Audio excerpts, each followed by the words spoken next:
Welcome to Tea with Tanya. I'm your host, Tanya Ambrose, an average millennial navigating life as a maternal health professional, nonprofit founder, and grad student. Join me in the tea tasting room where we spill the tea on finding balance and promoting positive living while doing it all. Hey friend, welcome back to Tea with Tanya, your space for real, honest, and transformative conversations about health, wellness, and promoting positive living. I hope you've done something for yourself because, we try to pour into ourselves before we come back to the tea tasting room for another week. For me, I've been on spring break from school. Honestly, that doesn't mean anything for me because I work full time, do so many other things. So even that quote unquote break from school wasn't necessarily, it was a break from school. I didn't have any assignments that I had to think about, but my spring break wasn't a spring break. But nevertheless, I am grateful for not having to think about school. And by the time you hear this episode, it is literally going to be the next day after returning to school from spring break. So the time is winding down, my friend. The time is winding down.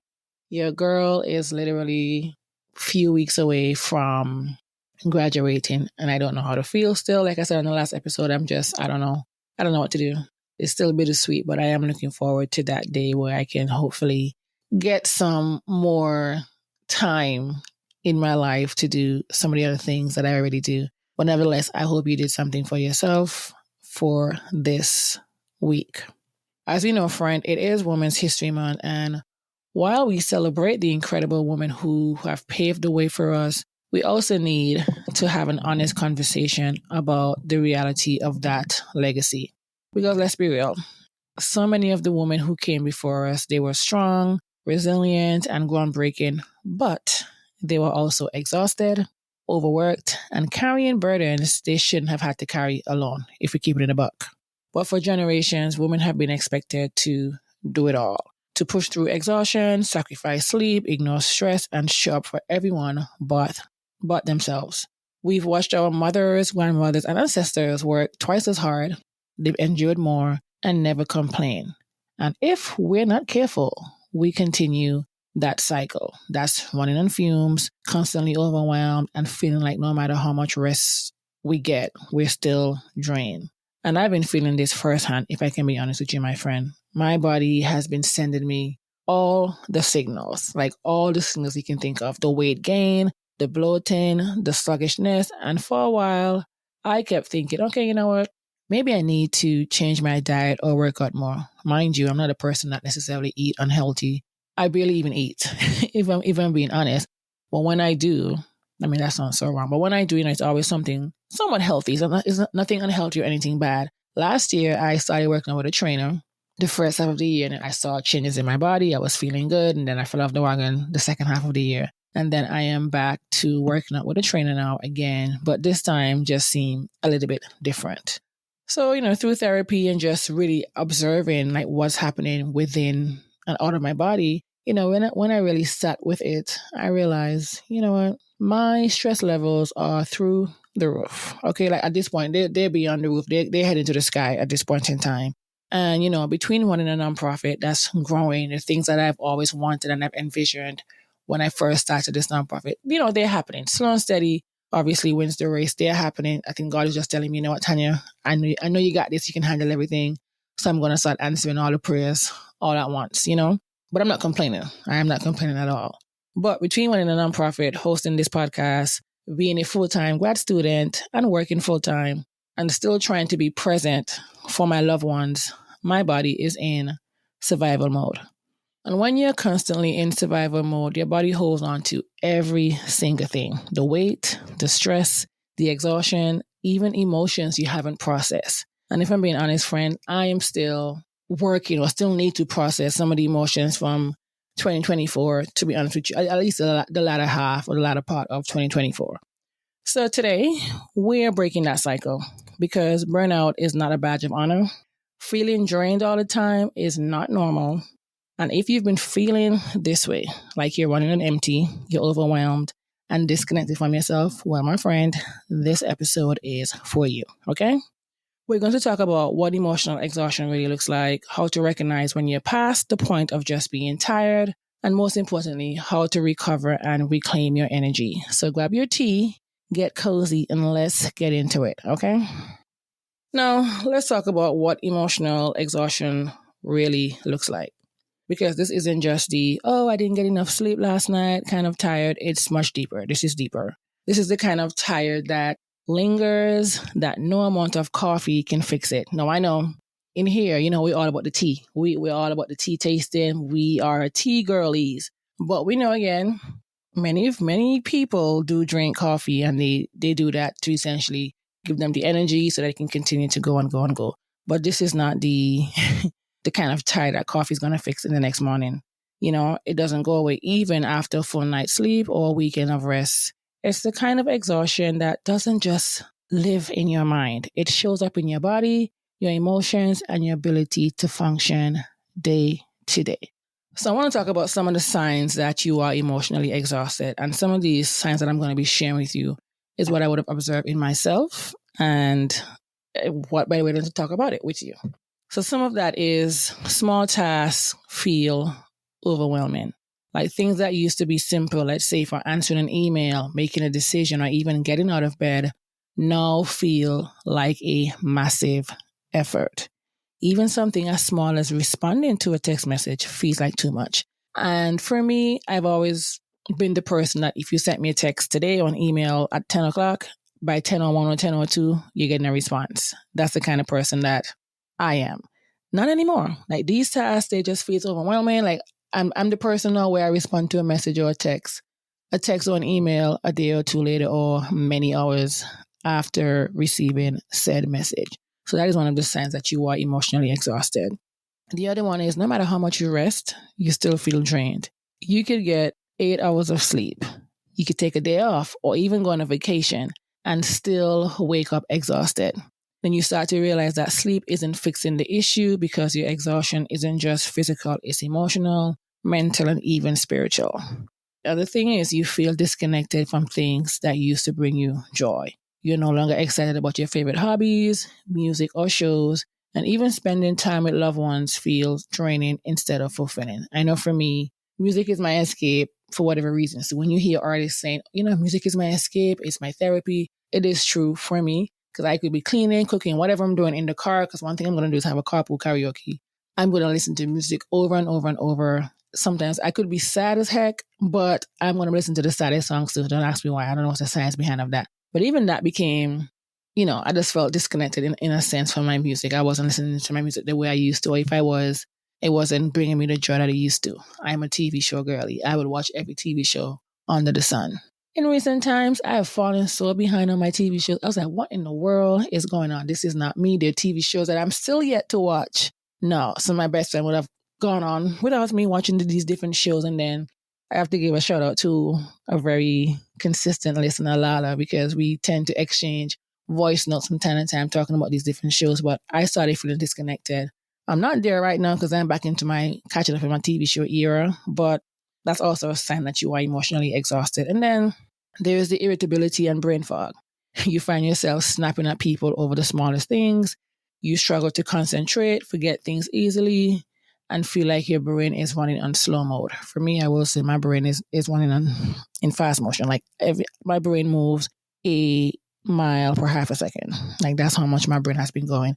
So you also get that, you're just irritated for no reason. Sometimes you're snapping at people who just even looked at you too hard. That's also another issue. And then you think about the physical symptoms. Weight gain, the bloating, muscle tension, gut issues. Your body is holding on to stress and it's manifesting as extra weight, digestive problems, or just constant aches and pains. Your digestion is going to be off, your appetite fluctuates, and you feel like your body is just stuck in that survival mode. For me, I know this feeling all too well because again, between just running this nonprofit and hosting this podcast, talking to you every week, I felt the weight of emotional exhaustion firsthand. And recently I've noticed something else, and that is the weight gain. To me, it's a drastic weight gain. To other people, oh, they say, Tanya, you look good, your body good, you had a good up body. The shape is there, it's given, don't get me wrong. But I remember growing up when I was like small, like a pencil, the number 2 pencils that we have. That's how small I was. And I remember always wanting to, oh, I want to gain 5 and 10 pounds. I want to look thick like the girlies. And sometimes they say, no, be careful what you ask for, essentially. I wasn't eating drastically different. I wasn't skipping workouts. My body just felt really heavy. Like, it just felt heavier. It felt more inflamed, more bloated, more sluggish. And for a while, I kept thinking, maybe I just need to eat better and get back into the gym and start working out. But when I really sat with it, because these days I've been sitting with a lot of things, I realized it wasn't just about what I was eating or not eating. It wasn't about me not working out 4 or 5 times a week or 3, 4 times a week. It was about the stress that I was carrying. It was about the pressure I was putting on myself, the way I was always constantly in a state of overworking, overthinking, and overcommitting. And let me tell you, my friend, stress is such a sneaky culprit because it affects our hormones, our metabolism, and our appetite. And before you know it, you've gained weight without even realizing how or why. Because let me tell you, I just woke up one morning and I was like, girl, you're thicker than a Snicker. Like, you're giving a Snicker and a Twix mix together at this point in time. But it's not just about the weight as well. It was about the inflammation, the bloating, the tension in my shoulders, the gut issues, the migraines. You guys know I constantly talk about the chronic migraines that I have. Because that was a sign that, what, your body is screaming for relief. You're too busy to listen.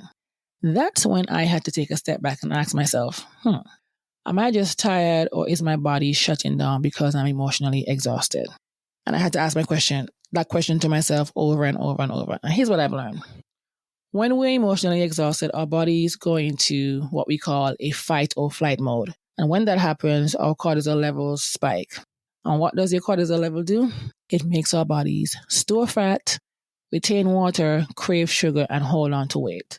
Not because we're eating bad, but because our bodies think we're in danger and need to conserve energy. You could be eating healthy, moving your body, doing everything right, but if you're operating in a constant state of stress, your body's going to prioritize survival over weight loss, digestion, or even rest.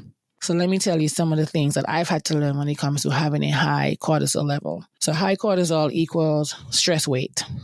That's stored fat, especially around the belly.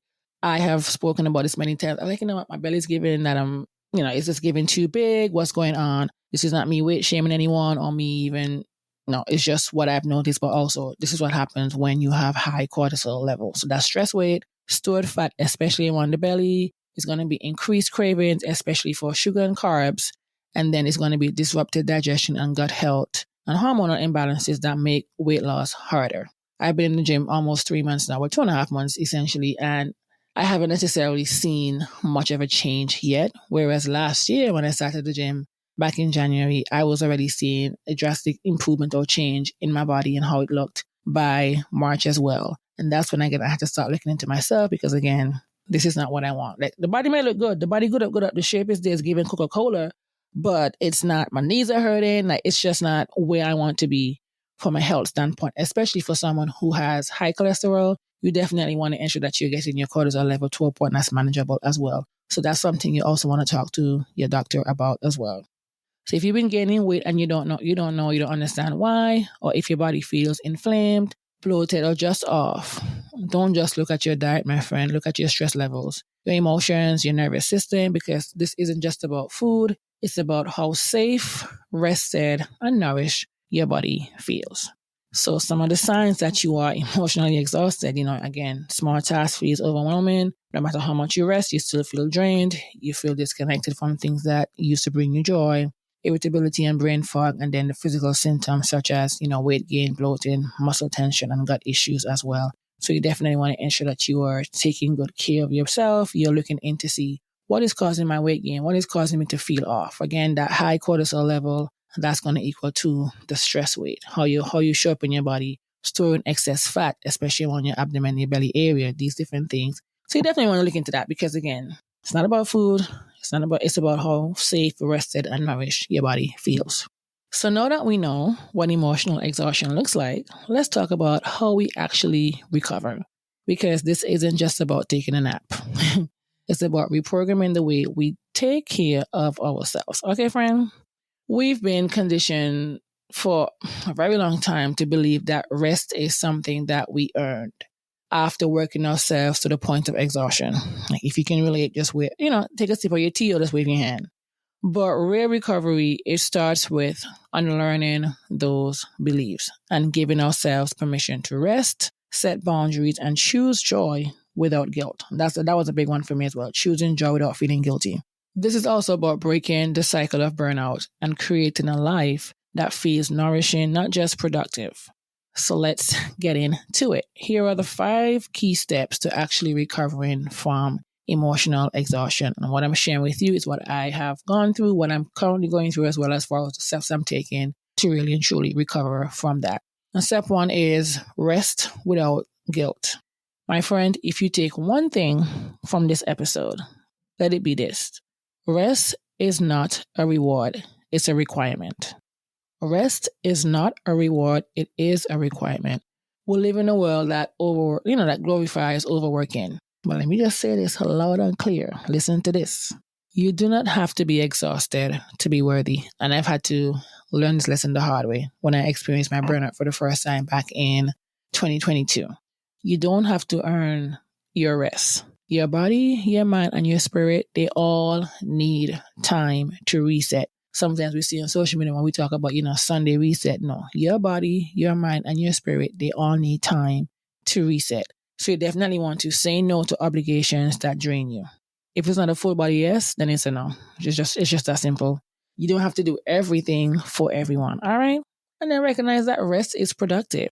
Your body heals when you slow down. You don't have to wait until burnout to take a break. I would 100% do not recommend that. And I know this is a hard one for me, especially as a nonprofit founder that's growing, the podcast host, grad student, full-time employee, all these different things that I do. I used to feel guilty when I wasn't doing nothing. If I wasn't doing something, I used to feel so guilty. And it took me a long time to even admit that I can't do it all. When I started the podcast, as I continued to evolve and grow, and as I got, more busy and I was evolving as a person as well, I thought, what, you could do it all and you could find balance. And I really had to admit that I can't do it all. And that I am not Superwoman, nor do I want to be. There was a point in time when I wanted to be Superwoman, and I thought I could do here, then everywhere. And then, having people telling me, oh, you're an inspiration. I don't know how you do all these things at once. How do you do it? And I'm like, it gets done. But again, I had to admit that, what, I can't do it all.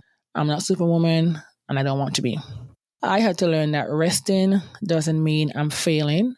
It means I'm protecting my ability to keep going. Step 2. Release the Superwoman syndrome. Oh my goodness, my friend. I am begging you. You do not have to have it all. Let me repeat. You don't have to have them all. You do not have to have it all or do it all, okay? Somewhere along the way, I think we were taught that being a strong woman means doing everything on your own, never asking for help, and carrying the weight of the world without breaking. But my friend, real strength is knowing when to ask for support, when to delegate, and when to say, this is too much for me right now. That's where the real strength happens. Ask for help, whether it's at work, at school, in your household, or within your support circle. You're not weak for needing rest, my friend. And I think sometimes society made us feel that way at some point in time, but you're not weak for needing rest. You don't have to prove your worth by struggling. Like, we're not doing that, especially in 2025. Set realistic expectations for yourself. Stop overloading your schedule. That was a big one too. Recognize that saying no to others is saying yes to yourself. I used to believe that if I wasn't doing everything, I wasn't doing enough. That if I wasn't exhausted, I wasn't working hard enough. Well, let me tell you, burnout, it is not a badge of honor. I had to learn that being strong isn't about pushing through. It's about knowing when to step back and take care of yourself. And if you listen to the podcast in the past, I've always talked about, oh no, we're going to push through and get certain things done. But as I'm getting older, as I'm relearning who I am as a person, I can no longer subscribe to the pushing through aspect of my life. It's about knowing when to take a step back. I want to take care of myself. Step 3, one of my favorite things, that is emotional check-ins. If you're feeling disconnected from yourself, it's time to check in, because emotional exhaustion doesn't happen just overnight. It actually builds up over time when we ignore our needs. So ask yourself daily, what do I need right now? Pause, breathe, listen to your body. Do you need to rest? Do you need movement, quiet time, connection? Like, what do you need? So ask yourself daily, what do I need right now? And then you're going to pause, you're going to breathe, and you're going to listen to your body to see what it needs. You want to journal or voice note your feelings. One of the things that I love about the new iPhone update that I have, and I'm pretty sure it happens across all phones now, in the notes or memo app, you can actually leave voice memos in that notes app. Let me tell you, I'm a physical journal person. I'll journal in the morning, at night. Sometimes it could be in the middle of the day, depending on where I am, I would journal. But these days, I find myself recording voice memos in the notes app so I can go back and listen to and actually translate it to my physical journal, but also process, because sometimes when I'm having a moment, I'm not always in the position to run and pick up the journal. It depends on what happened. So that way, me voicing it in the notes app, now I can go back and process and see how things are. Because unprocessed emotions create stress in the body. Even a 5-minute brain dump can help to release that mental clutter. So I say you may not have the ability to write in your journal at the moment. And even if you're someone who you're not used to journaling, or you've never done that, you can just start by recording yourself talking about your feelings in that voice memo or your note apps as well. So you can go back to and listen to see either way you've grown or how to process how you felt at this point in time as well. Because there have been days where I felt completely off, but didn't know why. But instead of ignoring it, I started asking myself, what do I need today? Some days the answer is sleep, but I'm going to be honest, I'm not really a big person who takes a nap. I may just end up going to bed early. Some days it's movement, and some days it's just the permission to do nothing without feeling guilty. And the more I check in with myself, the more I realize that I don't have to push through every bad day. I can choose to pause and take care of myself. I don't care if that's me at work. If I don't have the energy and the day's not going how I want it to go, I'm taking a step back, because I'm not going to run myself into the ground and then jeopardize my health, essentially. So I can choose to pause and take care of myself. And I recommend you doing the same thing as well. Then there's step 4. That is to reduce information overload.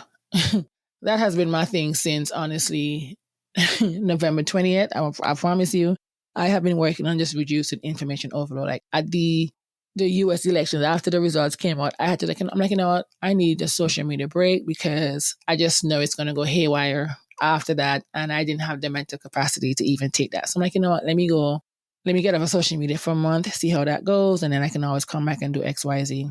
And I took a break, and because I've always had a love-hate relationship with social media, I took a break, and now I've been able to minimize how often I even go on social media. Because let's be honest, our brains are just overstimulated between social media, the news, the emails, the texts, and the constant flood of information. We are consuming way more than we can process, if you're being honest. And that mental clutter is exhausting.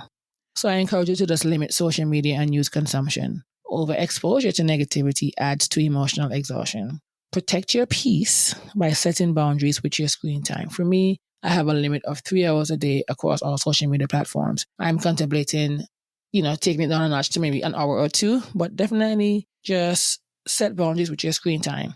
Take breaks from digital stimulation. Like doom scrolling does not count as rest. I know we like this idea of getting into bed, rubbing our feet together, and then open that TikTok account app, and then we just start scrolling on Instagram, whatever. We just start scrolling now. Doom scrolling does not count as rest. Step away from your phone and just allow your mind to reset. For me, I think at one point in time, it was easier said than done, because I used to wake up and immediately scroll through my phone. I'm talking getting the phone, not even doing my devotions, not even nothing. I'm scrolling through my phone. And by the time I got out of bed, I had already absorbed so much negativity, comparison, and stress. And I was like, I can't keep doing this. So I started setting small boundaries, especially in my morning routine, like not checking my phone, first thing in the morning. And let me tell you, my anxiety levels dropped significantly. And I think sometimes the best way to protect your energy is to just simply log off. Whatever information that you think is going to be there, if you check it at the first thing in the morning, it's going to be there by the afternoon. So just protect your energy when it comes to overstimulation and reducing information overload. Because we're living in an era right now, especially here in the United States, like you wake up to one news in the morning, by the time it's in the middle of the day, it's something else. And then you get to night, before you go to bed, it's something else. Like it's just too much. So definitely just protect your energy and just log off sometimes. And then the last step is to prioritize joy and play. My friend, When was the last time you did something just for fun? Something that had no purpose other than to make you happy. My therapist once said to me, joy is a form of resistance. Play is a form of healing. When we've been in survival mode for so long, we forget that life isn't just about getting through the day. It's actually about finding moments of happiness, ease, and pleasure. Start romanticizing your life. Like turn small moments into something special. Buy yourself flowers. Light a candle. Take a slow morning. One thing I'm going to do is light me a candle. And every time I got to set a reminder to turn it off to, make sure I don't fall asleep with the candles being lit. But one thing I'm going to do is light me a candle. It's going to be in the bathroom, the living room. Like this is going to be a candle lit in every room sometimes in my house. And each room has a different smell. Buy yourself flowers. I went to Trader Joe's and got me some flowers the other day. I was like, it made the apartment a little bit more brighter. And just take a slow morning. For me, I'm a morning person, so I'm going to be up by 4:30 or so. And I use that first 30 minutes to do my devotion and just to be still and know. And then that way I don't have to rush into the day. I can take that morning slow, eat my breakfast, and that just set the tone for how the day is going to be. Also incorporate joyful movement. Dance in the kitchen, in the shower, because one thing I'm going to do, I'm going to sing in the shower and I'm going to dance, because you can't tell me I'm not Beyonce or Ciara, you can't tell me I'm not Mariah Carey, Whitney Houston, Patti LaBelle. I'm going to sing and I'm going to dance, and I don't care how bad I sound, because in my mind, I'm sounding like these people singing, and I look at these people dancing, and absolutely that's not the case. But it does bring me some sort of joy to just move my body, to just dance. Of course, doing a little dance hall, trying to keep up with the dance hall girlies, and in today's world, trying to see if I can pluck the back and do whatever. So definitely just incorporate joyful movement. Like take a walk without thinking, okay, what, I'm going to walk from here to there. Just walk. Just walk. And of course, be safe while you're out there, but still just take a walk without no time limit or destination in sight.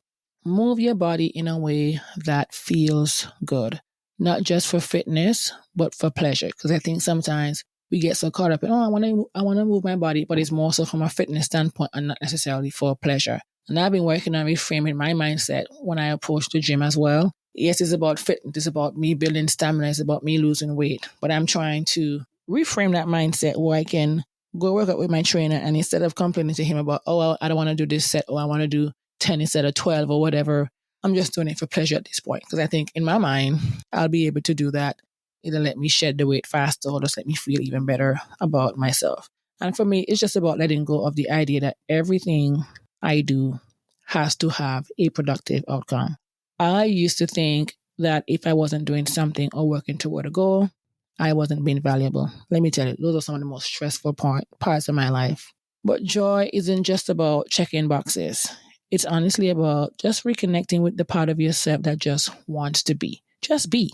It costs nothing to just be, Just be, my friend. Just be, just be, just be. And I want you to just pause and ask yourself, what's one way I can give myself permission to truly rest this week?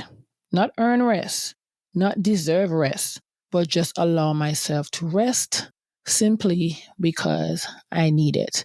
At this point in time, as I'm recording this episode, it's very emotionally taxing last few days for myself and for the citizens of my country back home, Antigua, as we're dealing with a very unfortunate, tragic situation of a 9-year-old in Antigua. And I'll probably talk about this on another podcast episode, because I personally cannot even get into that on this episode, because we're talking about trying to reclaim our emotional exhaustion and just not being that way. But it's a lot. And so just pause and ask yourself, what's one way I can give myself permission to truly rest this week? I don't want to have to earn my rest. I don't want to think I deserve my rest. I want to be able to allow myself to rest simply because I need it. And as we come to the end of this episode, this week's post-it note is, I am allowed to rest. My body and my mind deserve care, not punishment. I choose ease, nourishment, and restoration over burnout. And I'll say it again. This week's post-it note is, I am allowed to rest. My body and mind deserve care, not punishment. I choose ease, nourishment, and restoration over burnout. Now, here's what I want for you to do for me.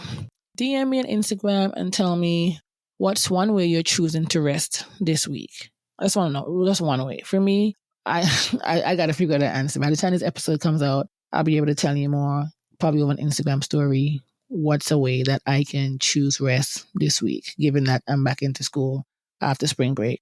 But if this episode spoke to you, please share it in your stories and tag me because more women need to hear this. And remember, we are going to be recognizing and recovering from emotional exhaustion. I love you for listening.